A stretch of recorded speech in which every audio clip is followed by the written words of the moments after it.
সকাল সকাল বাসায় এইরকম আয়োজন হলে কার না ভালো লাগে বলেন তো।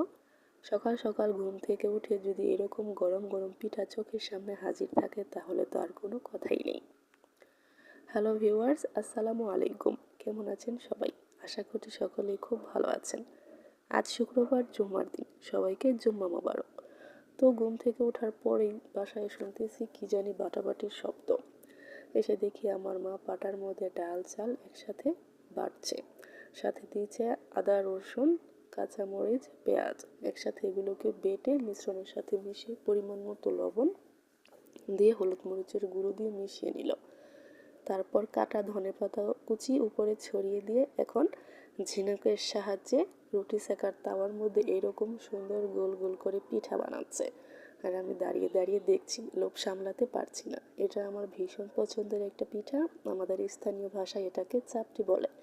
আপনাদের কার এলাকায় এটাকে কী নামে ডাকে কমেন্টস করে সবাই অবশ্যই জানিয়ে যাবেন। তো পিঠাটা বানাচ্ছে মূলত আমার আন্টি। সে এই সব ধরনের পিঠা বানানোর মধ্যে এক্সপার্ট। আমি আমারটা খাওয়ার জন্য ওদের আগ্রহে অপেক্ষা করছি। আমি আবার এই ধরনের পিঠা তেল দিয়ে না ভেজে খেতে পারি না। তেল দিয়ে ভাজলে আমার ভীষণ ভালো লাগে, অনেক বেশি মুচমুচা হয় আর খেতে অনেক বেশি মজা লাগে। তবে আজকে একটা বিষয় অনেক বেশি মিস করছে, সেটা হচ্ছে কালো জিরে। যখনই বাসায় এই ধরনের পিঠা বানানো হয় আমি কালো জিরে দিয়ে খাই। আমি আমারটা আলাদাভাবে নিয়ে কালো জিরা মিশিয়ে তারপর আমারটা আমি বানিয়ে খাই, কারণ অন্যান্য সদস্য যারা আছে তারা আবার কালো জিরা খেতে বেশি একটা পছন্দ করে না। মাশাআল্লাহ, আমার পিঠাটা অনেক বেশি সুন্দর করে বানানো হয়ে গেছে। আমি আবার আন্টিকে বললাম উল্টে পাল্টে বেশ ভালোভাবে সুন্দর করে আমারটা ভেজে দাও, যেন কোনো ত্রুটি না থাকে, আমি যেন খেয়ে মজা পাই।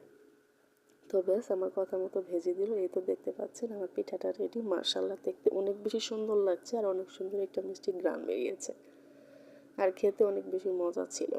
দেখতেই তো পাচ্ছেন কি সুন্দর লাগছে। তো ব্যাস আজকের সকালটা অনেক বেশি উপভোগ করলাম, খুব বেশি ভালো লাগলো। এই ধরনের আয়োজন মাঝে মাঝে মন্দ হয় না। তো আজকের মতো টাটা, সবাই ভালো থাকবেন, শুভকামনা।